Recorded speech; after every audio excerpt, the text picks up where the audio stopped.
Good morning, friends. Welcome to Sutta Study with Bhante Suddhaso here at Empty Cloud Monastery this morning. Hello to Mahesh. Good to see you. Geeta, Shavindra, Michael, Kumu, Elaine, and other people checking in and logging in. Good to see you all, friends. So this morning, Bhante Suddhaso will be going through Anguttara Nikaya 829. I'm not sure if you had on the link his translation. If not, I'm going to put it in the live chat shortly so you can follow along with Bhante Suddhaso. And welcome to Jayanta. Good to see you. And without further ado, I'll pass it on to Bhante. We'll start by paying homage to the Buddha. Namo tassa bhagavato arahato samma sambuddhassa. Namo tassa bhagavato arahato samma sambuddhassa. Namo tassa bhagavato arahato samma sambuddhassa. Buddhang dhammang sanghang namassami.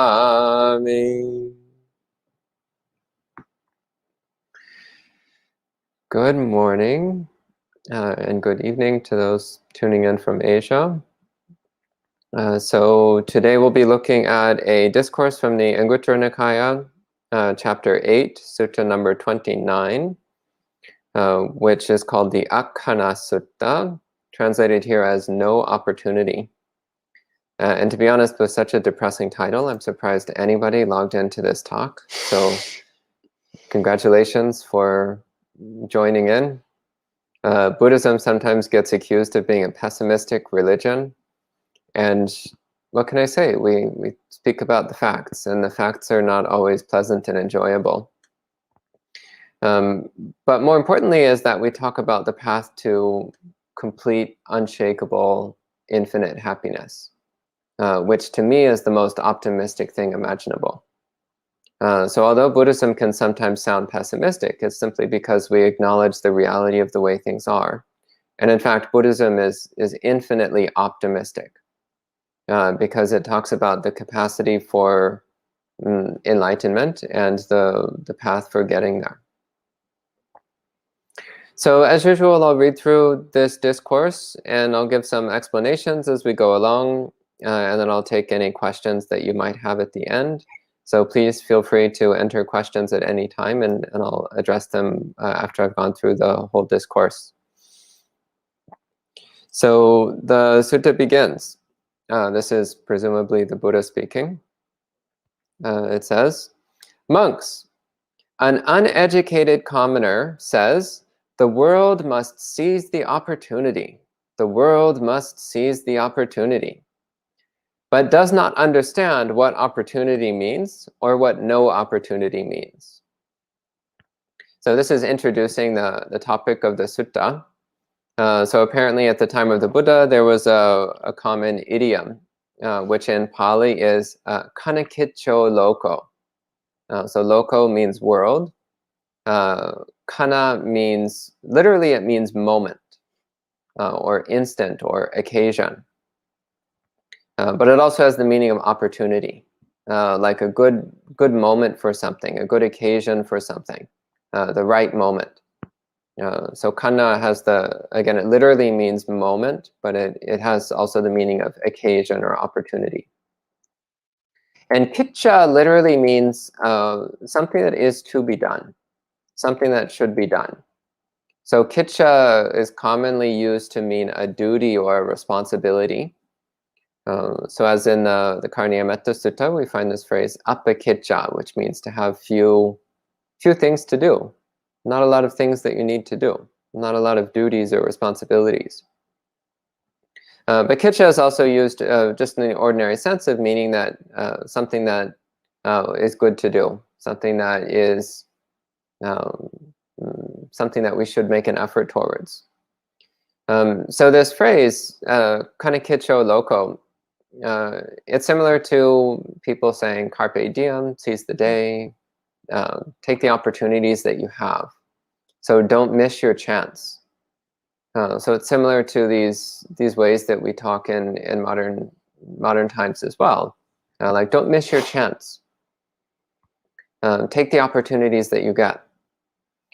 And the Buddha is saying that there are lots of people who say this, but they don't really understand what a good opportunity really is.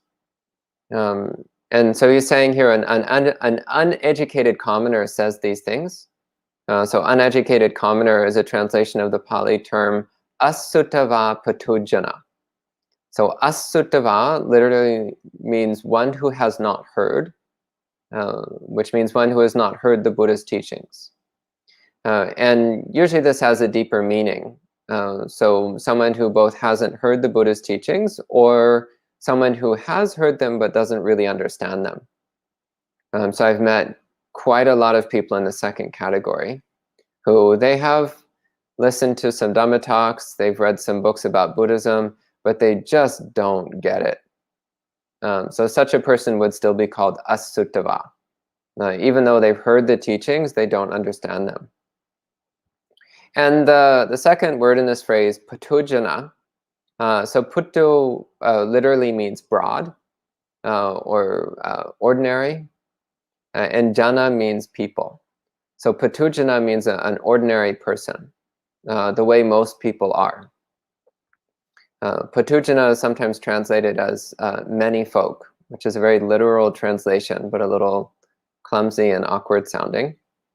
Patujana is also sometimes translated worldling, which is not even remotely literal, but is communicating the idea of somebody who is just an ordinary person caught up in the world. So patujana is usually set as being the opposite of an enlightened being. So an enlightened being is somebody who is not an ordinary person. They're somebody who has discovered something extraordinary. They've come in contact with the reality of the way things are. So all of us begin as asuttava patujanas, and we're trying to become noble beings. We're trying to attain awakening. So then the Buddha says, monks, there are 8 circumstances in which there is no opportunity to live the spiritual life. What 8? So this is where we get the title of the sutta. So the title of the sutta is No Opportunity, which is akkana. So here the Buddha is saying there are 8 akkanas. There's 8 situations in which there's no opportunity.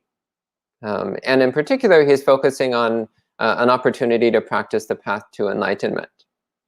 So the term brahmacharya, so Brahma means divine or holy or spiritual, or the best, the highest.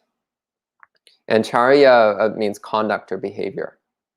So brahmacharya, its literal meaning is divine behavior, spiritual behavior, the highest, the best kind of behavior.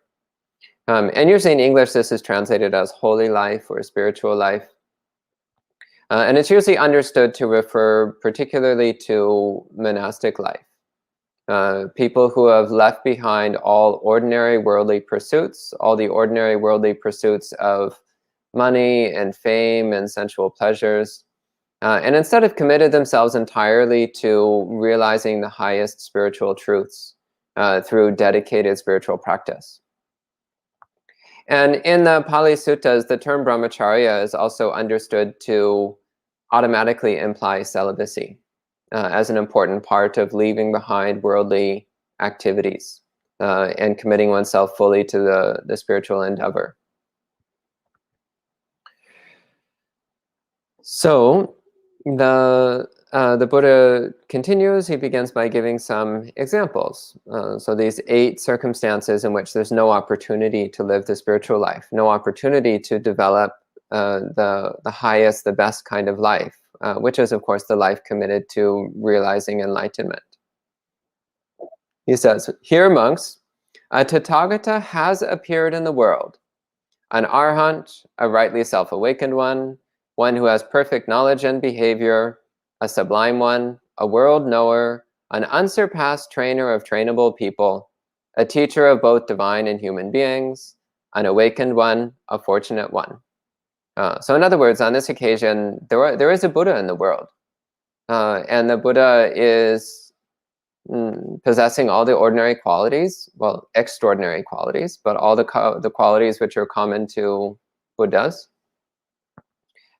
So qualities such as perfect knowledge, perfect teaching abilities, and so on.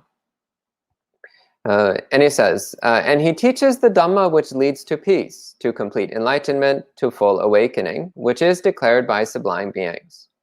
So there's a Buddha in the world, and the Buddha is teaching the Dhamma which leads to enlightenment.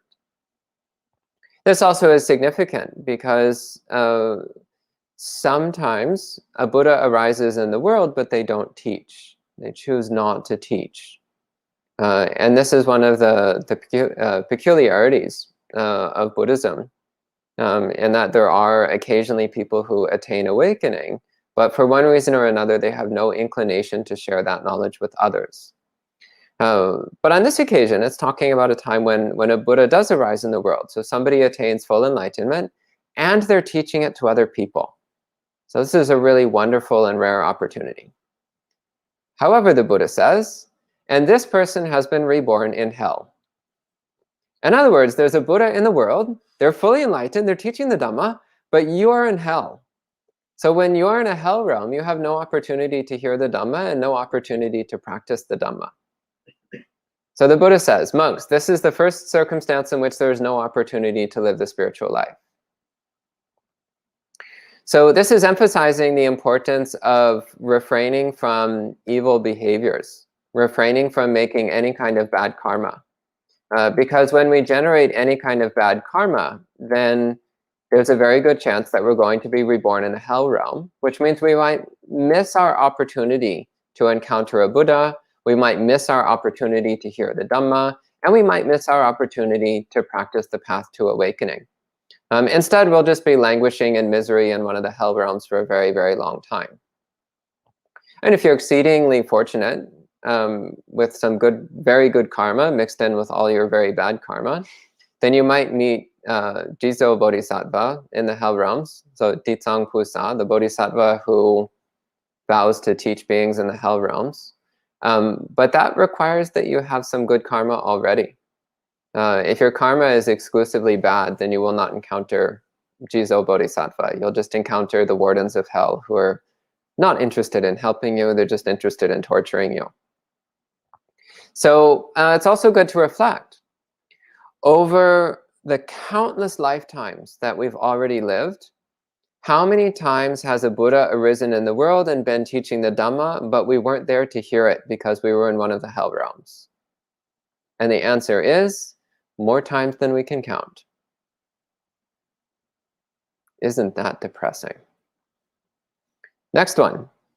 The Buddha says, next monks, a Tathagata has appeared in the world, as above, and he teaches the Dhamma which leads to peace, complete enlightenment, and full awakening, which is declared by sublime beings. And this person has been reborn as an animal. This is the second circumstance in which there's no opportunity to live the spiritual life. So animals also have a very difficult time. So being reborn as an animal is also the product of bad karma. Not quite as severe as the kind of karma which leads to rebirth in hell. But still, animals are, they're not particularly intelligent, they're not particularly wise. They tend to be dominated by instinct and impulse, which makes it very difficult for them to practice self-restraint. Not impossible, but very difficult. Most animals live extremely difficult lives where they're struggling just to survive. And most animals are also incapable of understanding human language, which makes it very hard for them to understand Dhamma talks. They still can pick up to some degree the spiritual qualities of people that they interact with. So if you have a pet animal and you meditate around them and you chant sutras around them, and you practice love and kindness around them, then to some degree they can feel that from you, and they can learn a little bit from just being around you, picking up your mind states and emotional condition. And listening to you recite suttas can also help them establish an affinity with Buddhism, which might help them have a better rebirth in a future life. But nonetheless, it is extraordinarily unlikely for an animal to attain awakening, and it is very difficult for them to cultivate even the conditions which lead to human rebirth and the opportunity to practice. So this also is quite possible. There might be a Buddha in the world, they might be teaching the Dhamma, you might even be close by to them, but you're just a bird or a cat or a deer or a cockroach or something, and you don't really understand anything that the Buddha is teaching. That's also quite possible. Then the third case, he says, next monks, the Tathagata has appeared in the world, and he teaches the Dhamma, which leads to peace, to complete enlightenment, to full awakening, which is declared by sublime beings. And this person has been reborn in the domain of ghosts. Monks, this is the third circumstance in which there is no opportunity to live the spiritual life.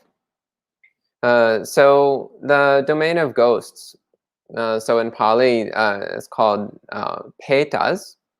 So the Peti Visaya is the domain of petas, the domain where ghosts dwell. And to some degree that overlaps with the human realm. So some people do have the ability to see ghosts, to see these tormented spirits. And some people can even interact with them. And some ghosts have the ability to see humans and to interact with humans to some extent. But most petas, so most of the tormented spirits, the tormented ghosts, are they're just fixated on their own torment. So the defining characteristic of the petas is unrelenting hunger. So a hunger that can never be satisfied, a thirst that can never be satisfied, a constant sense of lack, constant sense of not having enough.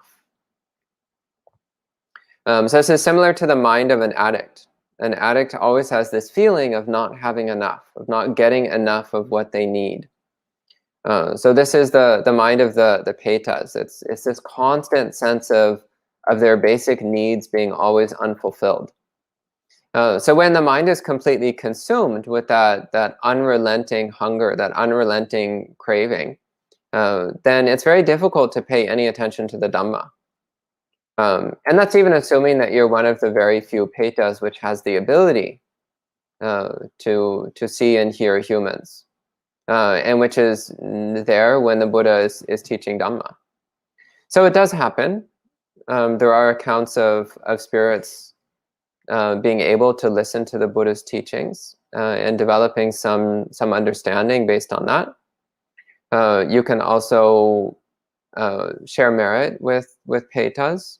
In fact, it's an extremely common practice in traditional Buddhism to share merit with petas to help them get better conditions. But when you're a peta, when you're a tormented ghost, it is extraordinarily difficult to hear the Dhamma, and it's extraordinarily difficult to practice the Dhamma. And also, it should be pointed out that for all three of these kinds of beings, so hell beings, animal beings, and ghosts, they can't become monks. Just isn't an option. So one of the basic requirements for monastic ordination is that you have to be a human being. In fact, there's a really, really cute story from the Vinaya Pitaka of a naga. So nagas are like dragon spirits. So they're usually classified as being at the absolute top end of the animal realm, the absolute best of the animal realm. In some systems, they're qualified as being a certain kind of deva, but in the Pali Suttas, they're normally considered to be, again, the top end of the animal realm. So there's a story from the Vinaya of one of these dragon spirits taking the form of a human being and then getting monastic ordination. And then the Buddha found out about this, and he said, sorry, humans only. But he taught the Naga some Dhamma and taught the Naga how he could be reborn as a human in a future life.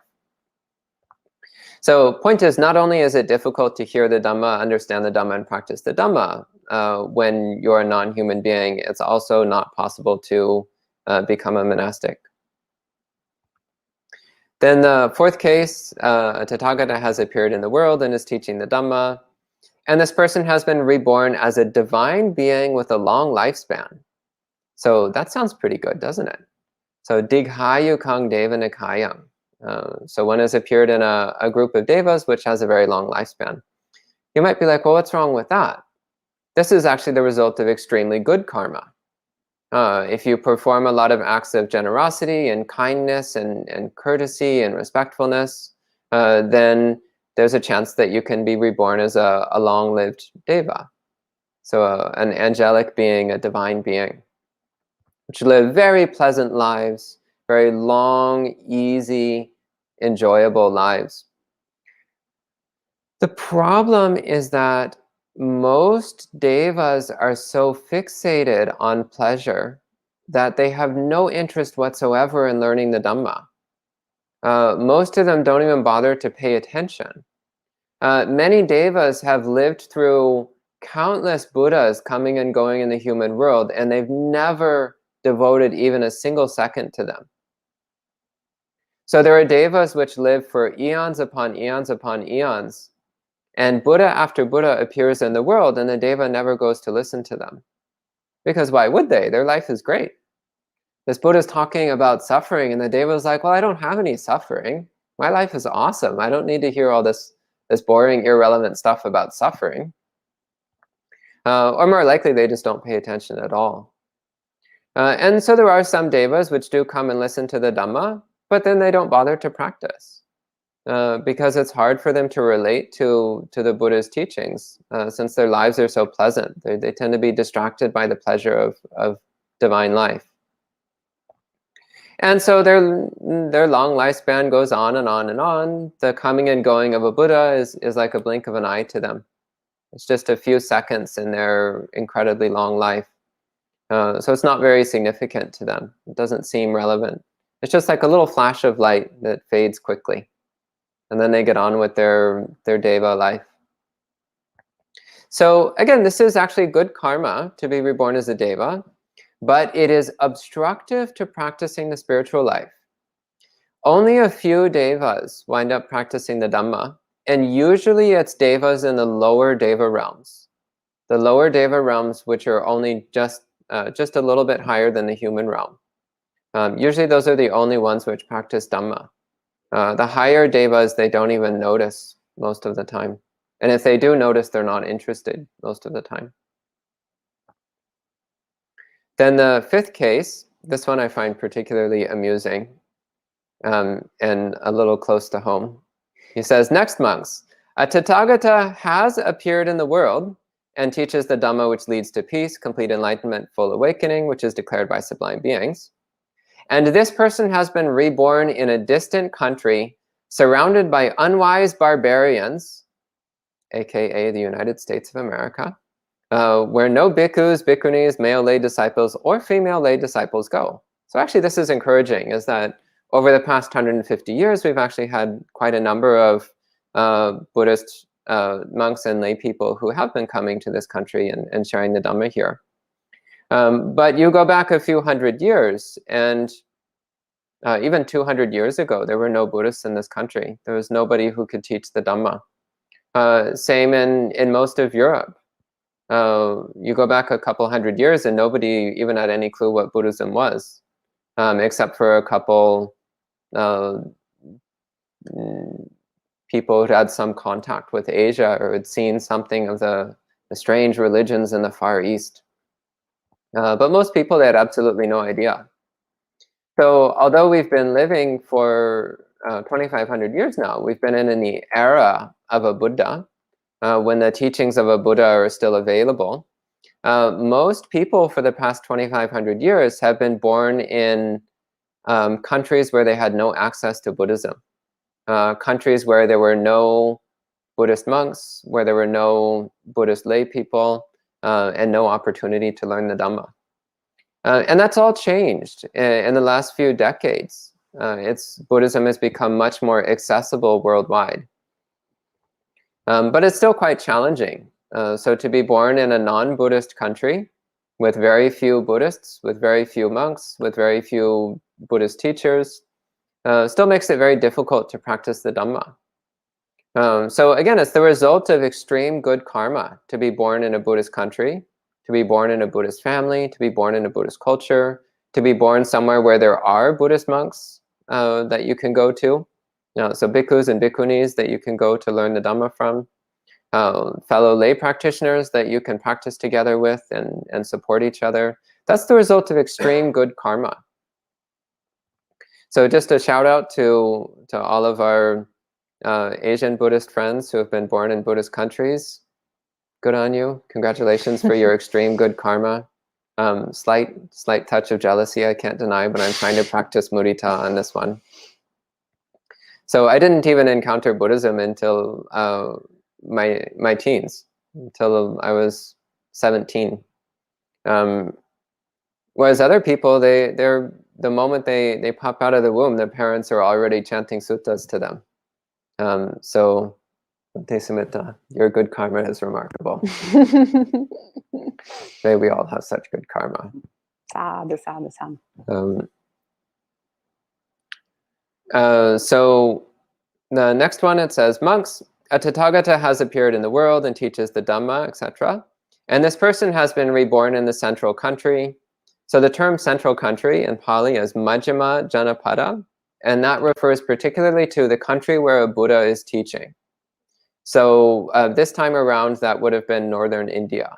That would have been what we would call the Majjhima Janapada. So the center of the Buddha's dispensation. So the opposite is the distant countries. So Pachantima Janapada. So the ones which are far away from where the Buddha was teaching. So this is someone who was reborn in the central country. In other words, they're reborn in the area where the Buddha was alive and teaching. But they have wrong views and distorted perspectives. Uh-oh, this also might sound very familiar. Such as, there is no gift, no offering, no donation. There is no result or consequence of any good or bad deed. This world does not exist, and no other world exists. There is no mother and no father. There are no spontaneously reborn beings. There are no contemplatives or priests who, by means of the correct path and correct practice, explain both this world and the other world based on realization through their own higher knowledge. This is the sixth circumstance in which there is no opportunity to live the spiritual life. So this one I actually find quite depressing because it reminds me of what I was like before the age of 17. So this is somebody who, they do have access to the Dhamma. They're born in the right place where they have access to the Buddha's teachings. But they're so lost in their own wrong beliefs. They're so lost in attachment to their own distorted ideas and opinions. And the examples he gives here are beliefs such as believing there's no value in generosity. So someone with a stingy mind, someone who thinks that they should just hoard all their wealth for themselves and not bother sharing it with anybody else. Someone who doesn't believe in karma. Someone who thinks there's no point in trying to do good deeds because it doesn't matter whether you do good things or bad deeds. So this is somebody who's caught in either moral relativism or just extreme lack of morality. So somebody without conscience. Someone who believes this world does not exist. So someone who thinks, oh, it's all just an illusion. None of this matters because it's not real. That's also problematic. Somebody who believes no other world exists. So this is someone who believes there's just this one life. So this is, these days we call it YOLO. You only live once. If you believe YOLO, there is no opportunity to practice the spiritual life. Someone who says there's no mother and no father. So in other words, someone who believes that they have no responsibility towards their parents. Someone who thinks it's not important to care about your parents. Someone who thinks there are no devas, no spirits of any sort. So somebody who rejects the possibility of incorporeal beings, of incorporeal sentience. Someone who thinks that only physical beings like animals and human beings are real, and that there's no other kind of sentient being. So in other words, these are all scientific materialists. This is basically what he's talking about here. And also the belief that there is no such thing as a spiritual practice which leads to higher knowledge, and nobody who actually has any kind of higher knowledge through spiritual practice. So somebody who has these kinds of distorted views, even though they may come into direct contact with Buddhism, it won't do them any good. It'll be completely useless to them. So they'll have no opportunity to practice the spiritual life. And then the seventh one, he says, a Tathagata has appeared in the world and teaches the Dhamma as before. And this person has been reborn in the central country. So again, this all sounds pretty good. Buddha in the world, teaching the Dhamma, they're in the right place. But they are foolish, stupid, and obtuse, and are incapable of knowing the meaning of good statements and bad statements. Monks, this is the seventh circumstance in which there's no opportunity to live the spiritual life. So this also is problematic. Some people, the problem isn't that they have wrong views per se, it's just that they're really dumb, they're really foolish, they're really stupid, they're not paying any attention. They lack the intelligence to understand the Dhamma. They lack the wisdom to see the value of the Dhamma. And there's really not a whole lot you can do with someone like that. There's really not a whole lot you can do to help someone like that. So to some degree, we just need to recognize that some conditions are the product of past karma. So the Buddha says that the karma which leads to stupidity is consuming intoxicants. If you consume a lot of intoxicants in this life, then in future lives you'll tend to have a lot of mental problems and low intelligence. You'll tend to be easily confused. So that's something that we need to be really careful of. We need to be really careful that we don't do anything which muddies and blurs our mind in this life, or else in future lives we might have a continuously muddy and blurry mind. Similarly, he says that the condition for foolishness is that one makes no effort to ask questions from spiritual practitioners. Or to put it in a positive sense, the karmic condition for wisdom in future lives is in this life to go and ask spiritual teachers for their advice. Go and ask them questions and see what they say. So that inquiring mind, cultivating that inquisitive mind, which is always seeking higher knowledge, which is always seeking wisdom. And if you keep developing that aspiration and interest for knowledge and wisdom, then in future lives you'll have a much stronger capacity for developing wisdom. And this is important even if it's a teacher who you maybe don't actually respect very much, or maybe you think you know more than they do. It's still worth asking questions, because sometimes they'll say something which sparks a thought in your mind. They'll say something which makes you consider more deeply something you hadn't previously looked at. Or they'll give you a different perspective that helps to illuminate your understanding of a topic. So sometimes, even if I'm talking to somebody who I think doesn't really understand the topic, I'll still ask questions. So recollecting that to ask questions is a basis for the arising of wisdom. And then the eighth circumstance, he says, next, monks, a Tathagata has not appeared in the world and does not teach the Dhamma. And this person has been reborn in the central country and is wise, intelligent, astute, and capable of knowing the meaning of good statements and bad statements. So this is the eighth circumstance in which there's no opportunity to live the spiritual life. So this is one where the person has all the right qualities, but they're born at a time and a place where there's no access to the Buddha Dhamma. So there's no Buddha in recent memory, there's no access to the Dhamma. So even though the person has all the right qualities, they don't have the Dhamma to study and learn and practice. So these are the 8 circumstances where there's no opportunity.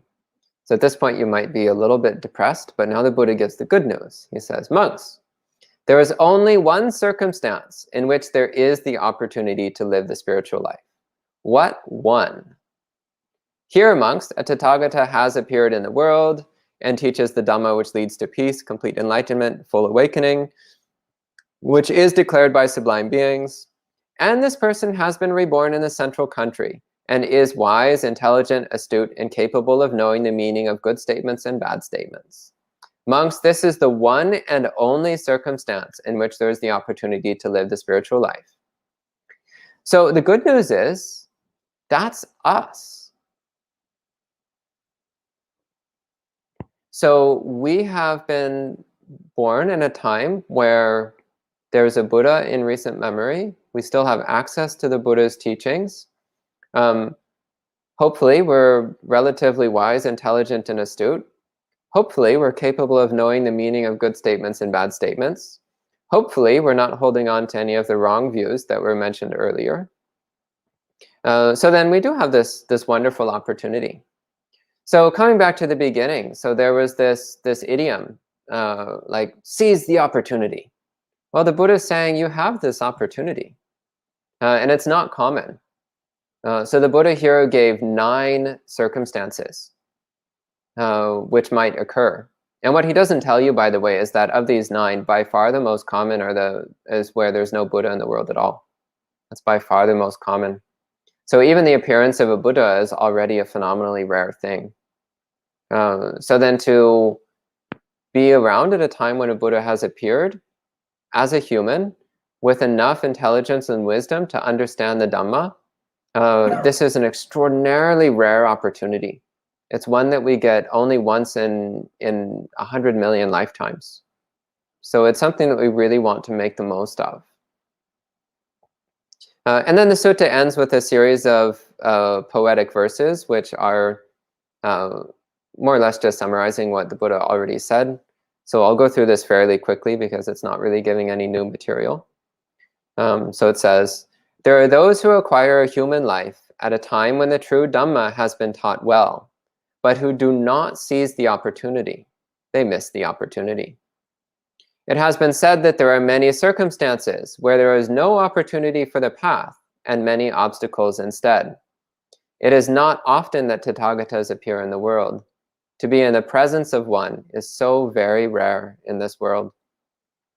If one is a human when the true Dhamma is being taught, this is sufficient reason for those who care about themselves to put forth sincere effort.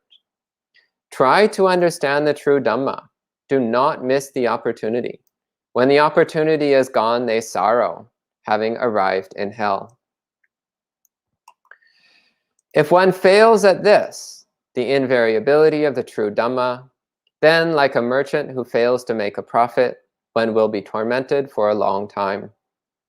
A person who is hindered by ignorance, who has transgressed against the true Dhamma, will continue to undergo the cycle of birth and death for a very long time.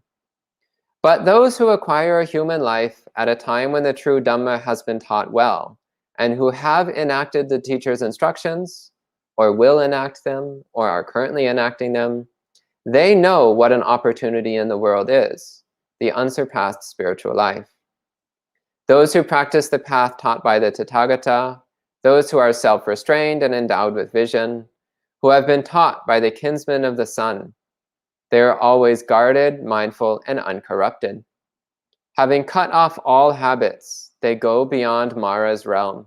They have gone beyond the world and reached the elimination of all corruptions.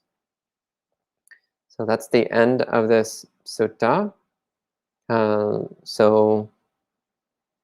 At this time, if you have any questions or comments, we can go ahead and take your questions at this time. Thank you. Hannamayam Dhammakataya Sadhukaram Nadamase. Sadhu, sadhu, sadhu, anumodami.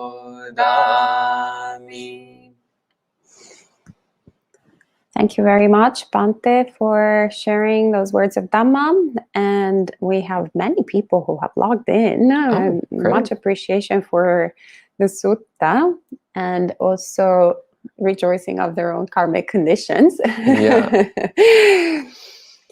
And Michael says, this thing about devas is interesting in that true metta can bring us to a deva realm.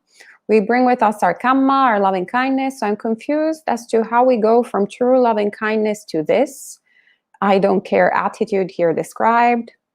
Although apparently you answered it as he finished typing. So yeah, but I do want to address that briefly. So if you practice metta or any of the other Brahma Viharas, but if you practice metta but you do not develop wisdom, then you will be reborn as a deva.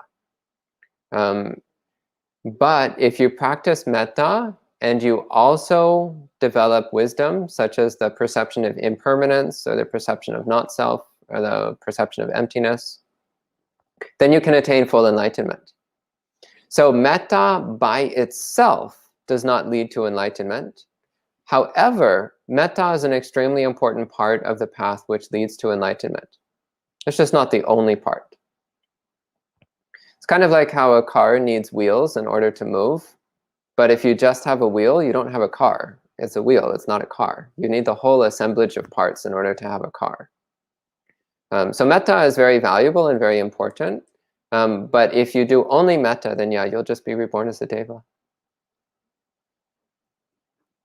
Thank you, Bhante. And Dan says, Bhante, I think about this accessibility of Buddhism, and I think of beginning of COVID and the Sangha of Empty Cloud offering teachings online, and how this inspired me. And then I could go to stay at a local wat and spend the entire time learning Pali chants, working and meditating and practicing the Eightfold Path. Very fortunate and lucky. Thank you. Aww. Sadhu, sadhu, sadhu, sadhu. sadhu, sadhu. That's really lovely. Yes. Great success story. Yeah. And Shavindra says, but isn't the knowledge required to understand because it's physiological Buddhism as a religion? I don't understand. Me neither. Can you rephrase your question?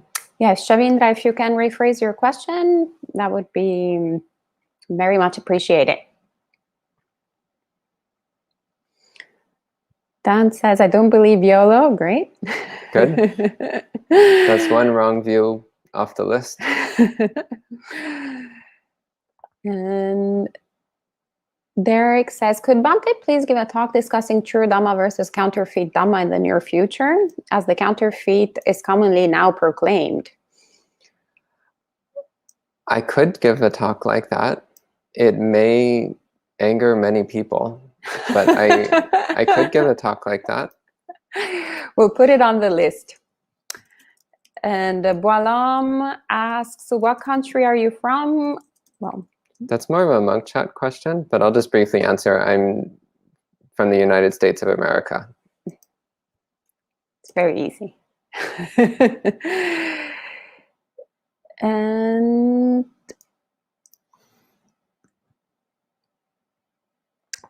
Gita says, yes, Bhante Suddhaso, we're completely fortunate to be hearing this most profound Dhamma with so many live streams. It's exactly like the blind turtle. Thank you for sharing. Aww. Okay. And Mini has a question of how to become a bhikkhuni. Well, if you log in tonight at Monk Chat, 7:30 p.m. New York City time, you can ask your question at that time, and someone will answer. Perhaps even a bhikkhuni will answer. And Bhante actually had a question. What is the Pali that you translated as unwise barbarians? Let me look at it.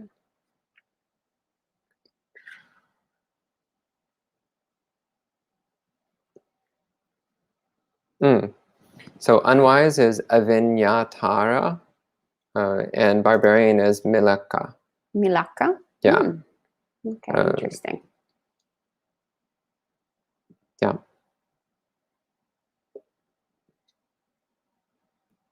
Thank you. I think venerable body translated as uncouth foreigner. Uncouth. I don't know what uncouth means. Uncouth means like lacking good manners, unrefined, uncivilized. Which seems a bit strange to me because vinyata means like understood. It comes from nya, which means to know. I think vinyata has more the meaning of that's more like wisdom or understanding. Bhante, what do you think about this? Yeah.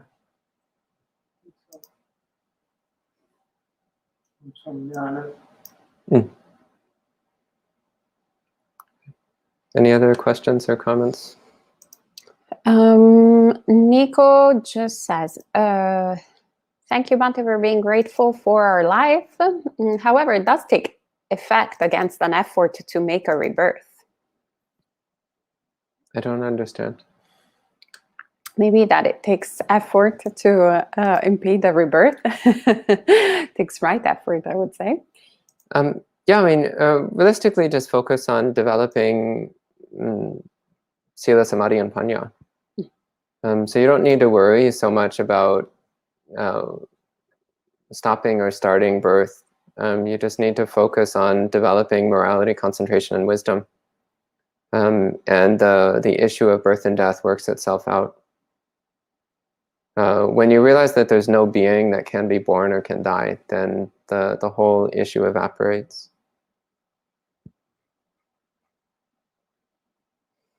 And Shavindra said, sorry, I missed some words, so maybe they're going to retype the question. I'm not sure. And I don't know if anyone here in the extra live audience has any thoughts or comments. We will wait a minute for Shavindra to retype.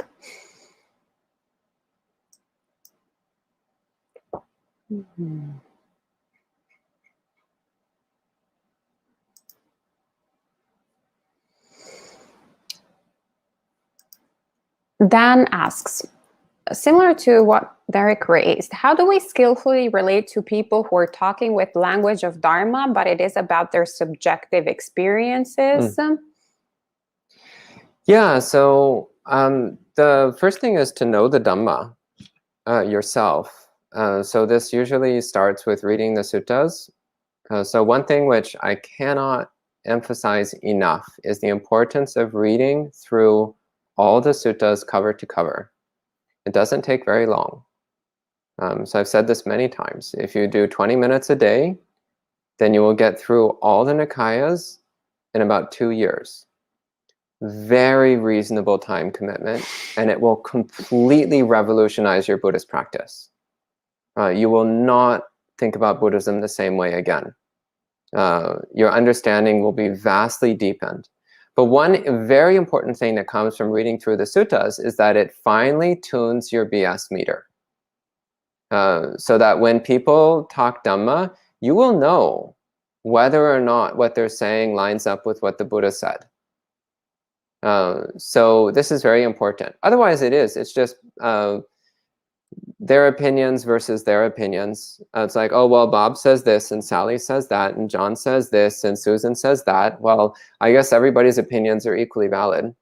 But if you study the Dhamma, then you'll know, no, actually, Susan is speaking in line with Dhamma, and the rest of them are just speaking their own opinions. Then you'll know who's in line with the right Dhamma and who's lost. So it's very important to have a basis for evaluating who's speaking true Dhamma and who isn't.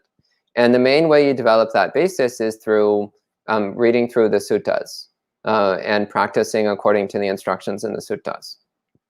As for how to relate to those people, it's very circumstantial. It depends upon who the person is and what the circumstances are.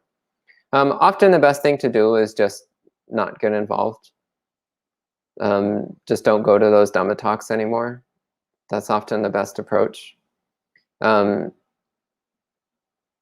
If it's someone who you're good friends with and you can have conversations with, then you can try to gently guide them towards an understanding of the Dhamma, or point them towards teachers who they might respect, who will help get them to a better understanding of the Dhamma.